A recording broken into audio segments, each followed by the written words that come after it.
The Charter Commission hand in their final revision to the Board of Selectmen. We'll fill you in on the next step in the process. Plus, the police department's overtime budget has been adjusted. Again, the details coming up.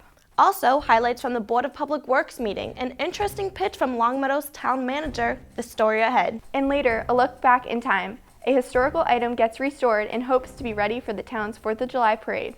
Plus, our weekly segment, Library Learning, new events coming your way. Those stories and much more ahead on ELCAT News Update.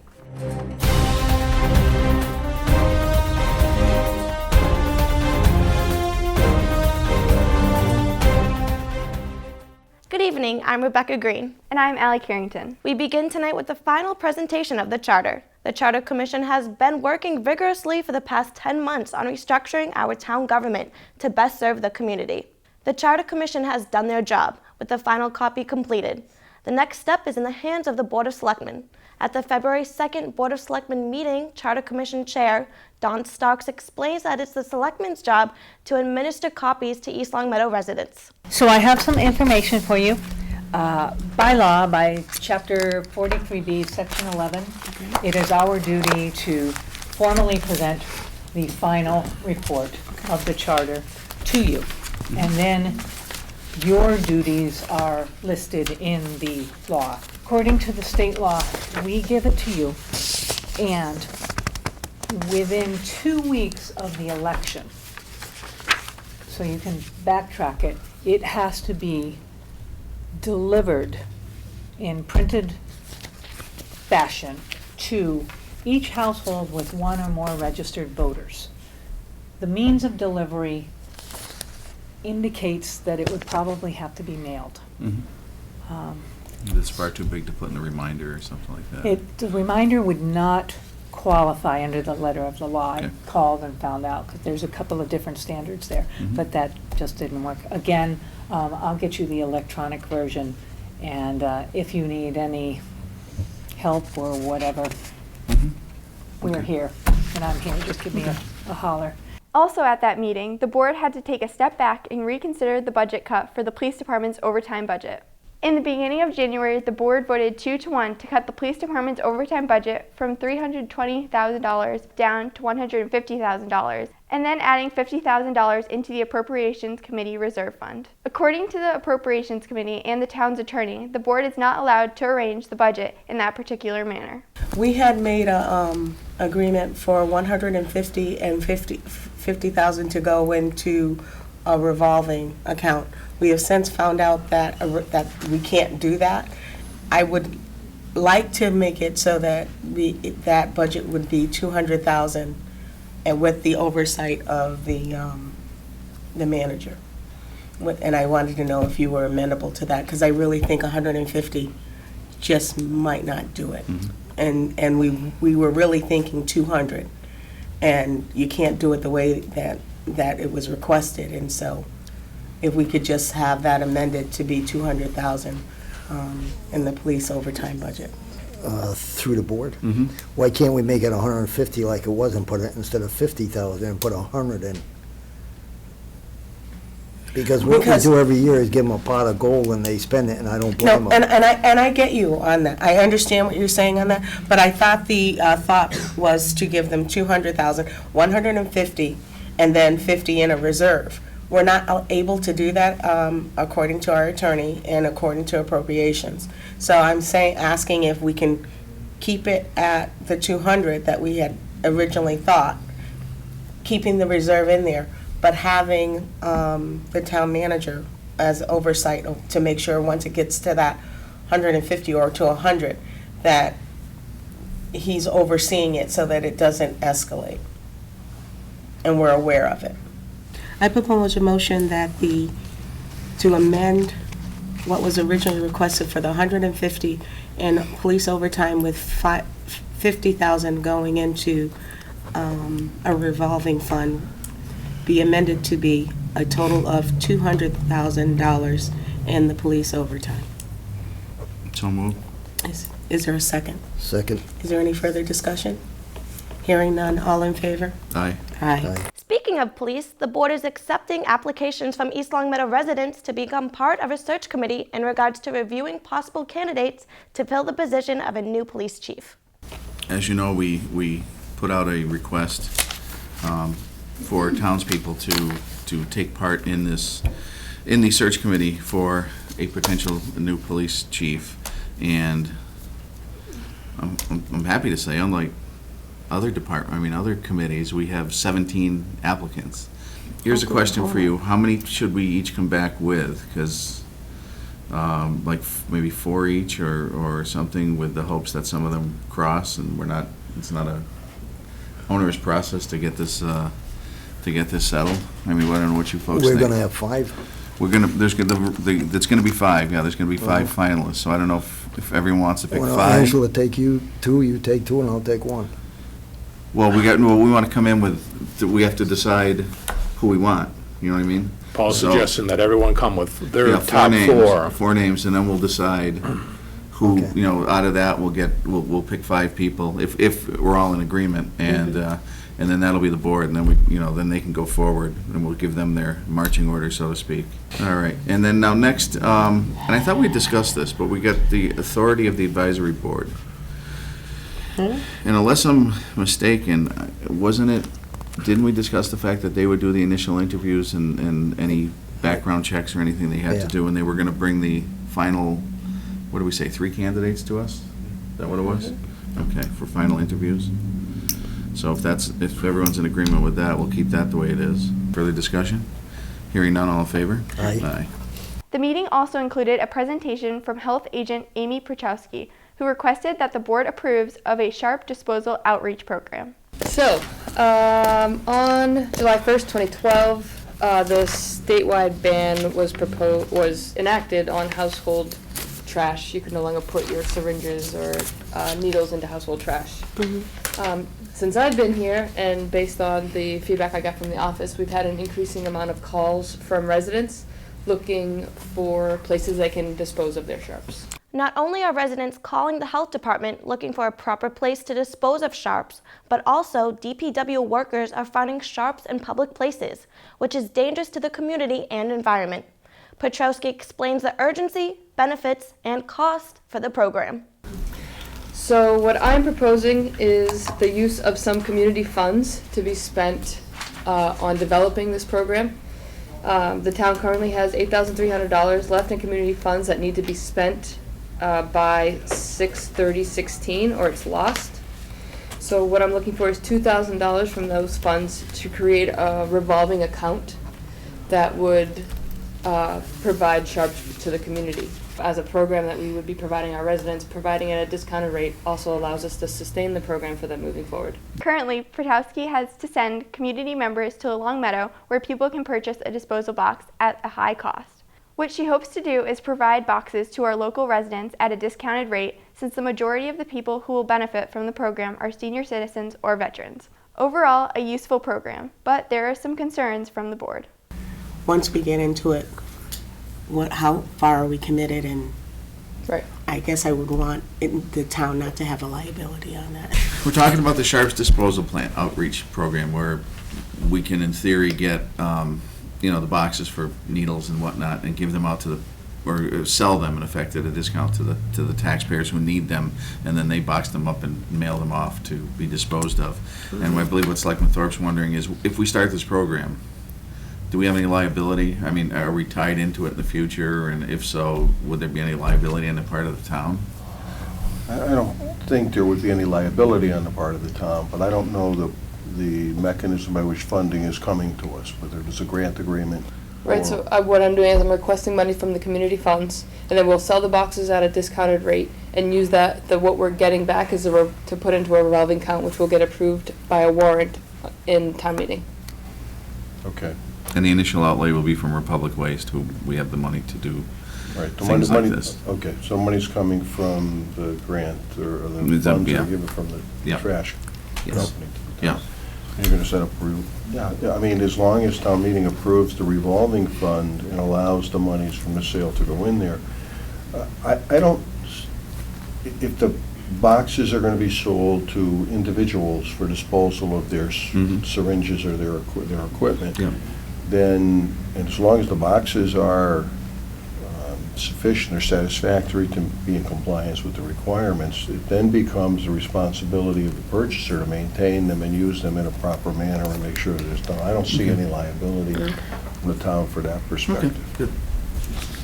Petrowski was also brought up at the Board of Public Works meeting. Superintendent of Public Works Robert Parent plans to adopt a grease trap for the town. Parent will meet with Petrowski later this week to discuss the details. The items we've talked about before is working with the health department in terms of getting a grease trap ordinance adopted for the town. And I want to make the board aware that I'm meeting on Friday with Amy Petrowski, the health agent, and the plumbing inspector to start that discussion. I've furnished her probably a half dozen or so copies of grease trap ordinances that other communities have put in place. It's typically led by the Board of Health because starts as an interior issue, but then as it gets outside and the solution becomes many cases an exterior grease trap, that's many times where the Department of Public Works gets involved. The overall goal is to keep the grease out of the sewer lines so we don't have sewer blockages and sewer backups that are caused by grease by restaurants and other users of the system. The Board of Public Works moved on to discuss more items that will serve as a benefit for the public. With such nice weather, the board has been able to get a head start on many projects that will improve the town's appearance and safety. We are working, the Department of Public Works is working with the Garden Club relative to making some improvements in the Rotary area. The Garden Club received a grant from the Board of Selectmen through funding that Republic Waste had provided to the town, which then gets issued back to outside agencies and organizations that the Board of Selectmen feels is appropriate to issue the grant funding to. And they've received funding to replace some of the larger bushes in the center of the Rotary, some of the ones that are pretty badly overgrown with, there's some invasive species in the middle of the Rotary, poison ivy, other types of things. And some of these bushes, although we've trimmed them regularly over the years, have gotten to the point that they're really too large for that location. So we made certain that we got together with the Garden Club, went over what they're selecting for plantings to make certain that it wouldn't be plantings that would obscure vehicle vision and things like that in the center of the Rotary. So we'll end up working together to that. DPW will be removing the bushes, and then the Garden Club will be coming in and planting the new bushes. Or contractor working for the Garden Club will be planting the bushes. For the public's benefit, we have made the changes that we have talked about before, which is to change the traffic lights at Parker and Allen, Elm and Mapleshade, Chestnut and Shaker, and Benton and Chestnut to all red flash in the event of there being a controller fail. The way that the lights had been set up before was the primary direction of traffic would flash to yellow and the secondary direction of traffic would flash to red. And that was very confusing in those four intersections, given that there really isn't a definitive primary direction of traffic there. So what we've now changed to matches the stop signs that we have in place at those four intersections. We had a couple of complaints regarding the left turn arrow leaving Westwood, heading northbound and North Main Street, and we did add some timing to that as well, and I got a little bit of a lesson in terms of how to make some adjustments to that controller as well, so we're in a better position that if we need to tweak things a little bit in the future, we can do that. Another item we've talked about in the past, the department did go ahead and we installed a gate between the front and the rear parking lot at the Heritage Park playground side of Heritage Park. We installed that probably a month and a half ago, maybe. And we've been working out the logistics with the Recreation Department in terms of opening and closing that gate. And we, as of this week, we've worked out a protocol which the DPW will be opening the gate in the morning, 7:15, 7:30. And then the Recreation Department will have responsibility for closing the gate at the end of the day. Right now at 4:30, but as we get further into the season, that may get extended further into the season or into the day. And then opening and closing the gate on the weekend. So we're not bringing staff in to open and close the gate on the weekend. Lastly, at that meeting, the board had an interesting proposal brought on by Long Meadow's town manager, Stephen Crane. Currently, Long Meadow is in the process of replacing their DPW facility. According to Crane, the land that the building currently rests on is plagued by issues such as bad soil, and rebuilding would be an extreme challenge. Crane asked the board to consider the idea of a shared facility. We had a community forum about the current site to say, well, we can't have it there. So we've been looking at other sites in Long Meadow. We have it on legal authority that the town cannot purchase land in another community without, I believe, a home rule petition from either both communities or the community in which the land would be purchased. And that's something that it could be a subject for future discussion. I mean, I think the thing that Long Meadow has as a restriction or a constraint really is our lack of developable land. East Long Meadow has developable land. The theory goes, if we need a 42,000 square foot facility, which is what we have designed right now, alone, and say by extension East Long Meadow that you guys were going to get a new facility, it would be 42,000 square feet because we have similar size. Then maybe combined, we could do it with a 65,000 square foot facility. Combined maintenance bays, locker rooms, things like that, shared spaces. There would be the vehicle storage areas would maybe need to be separate because of operational considerations, but there could be some, in theory anyway, some efficiencies to be gained by sharing a facility. And with the availability of land that is suitable for this type of thing in East Long Meadow, Long Meadow I think would be willing to pay, and I know I'll speak for the voters, but I think the paying for a greater than 50% share of the facility in exchange for having it sited and not taking up valuable either taxable property or playing space would be something I think Long Meadow would embrace. The board addressed all considerations, good and bad, that would come along with sharing a DPW facility. Yeah, I can see it works in some communities like regional schools, Hamden and Wilbraham getting together to put up a regional school because they don't have enough for any one community to build a decent sized school. But I think for us, Stephen, I think we get laughed out of town if we ever brought it up. I mean, there's no way we can just say that out of the blue we need a new facility. Yeah, that's the big inhibitor. Yeah, right now, right. we don't need a new. Yeah. And by the time we need it, by the time we need it, you're going to be another 85 years. In local news, a piece of East Long Meadow history is poised to make a spectacular comeback this summer. The East Long Meadow Firefighters Association hopes that the town's original 1924 Seagrave fire engine will return to East Long Meadow's 4th of July parade after nearly 30 years. On Sunday, the truck was rolled out of the bay where it had been sitting in storage since it was moved from the former Maple Street firehouse to the new fire station in 1997. It's exciting. It's a big day for us. The truck has sat here for, the firehouse has been here since 97, so the truck's been here since 97. It's moved a few times under human power, but that's about it. Sunday's destination, the Bolton, Connecticut workshop of John Gasper, a professional restorer who specializes in bringing vintage fire apparatus back to life. There, and I also have a 31 Seagrave. It's going to be Seagrave City down there.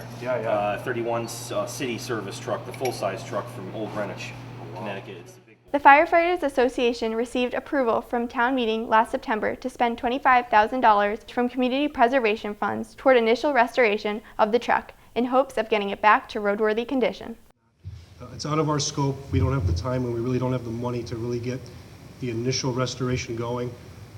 We do have funding for it, but not $25,000. So this one-time fee we're asking for would be much appreciated, and it would kick off the restoration.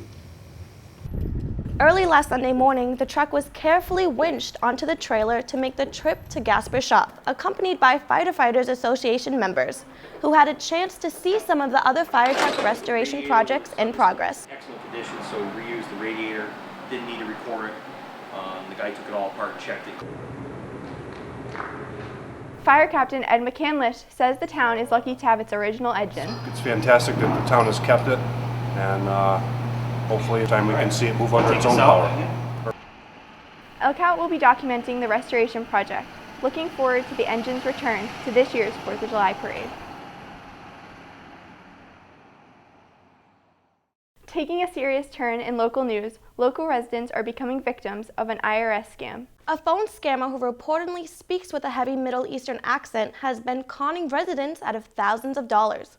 The scammer claims that he is with the Internal Revenue Service, telling people that they will be arrested if they do not pay. The East Longmeadow Police Department has provided prevention tips and guidelines in case this happens to you.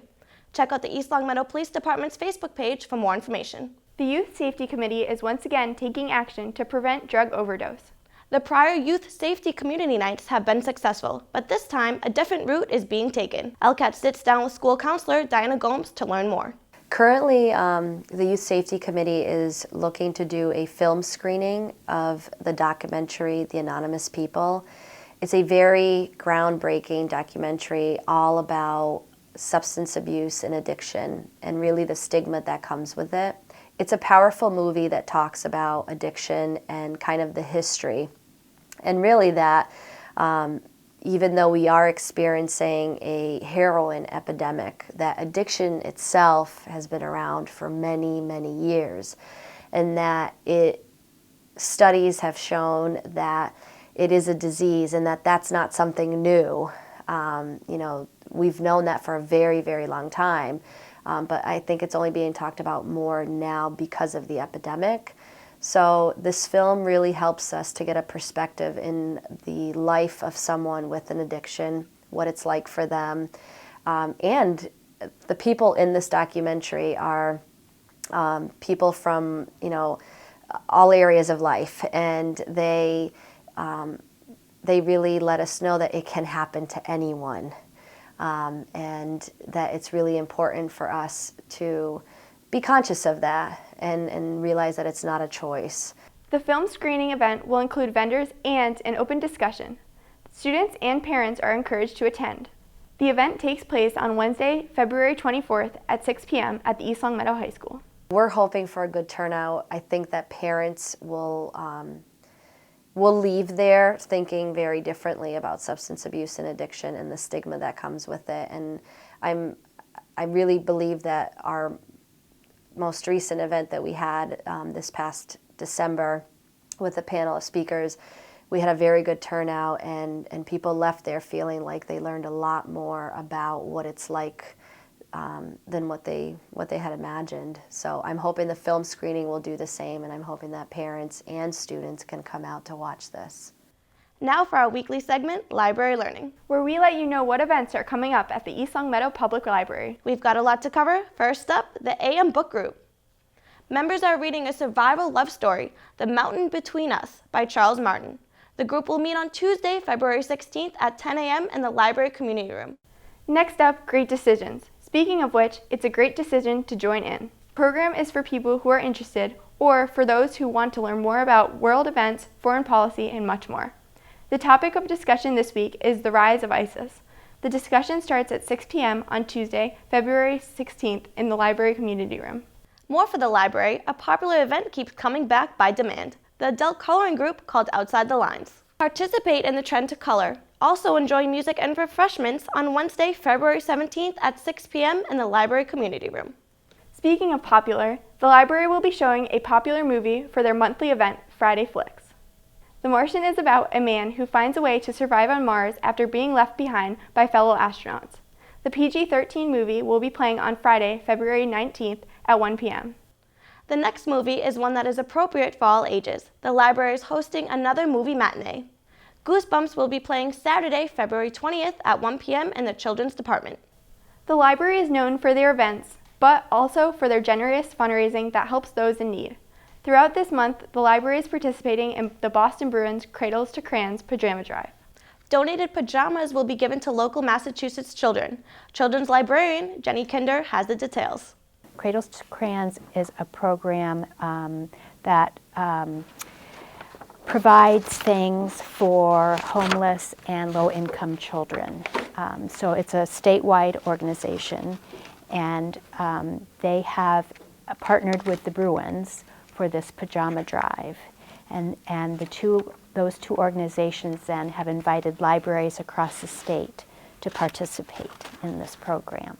We will send all the pajamas that we collect to this organization in Boston, but they are very intentional about making sure the pajamas are distributed to places all over the state. So Western Massachusetts will get their fair share of the donations of pajamas. Well, that will do it for us tonight on this edition of ELCAT News Update. Be sure to watch meetings on demand at our ELCAT YouTube channel, ELCAT 01028. Follow us on Facebook and watch us on cable channel 191. I'm Rebecca Green. And I'm Allie Carrington. Until next time, good night.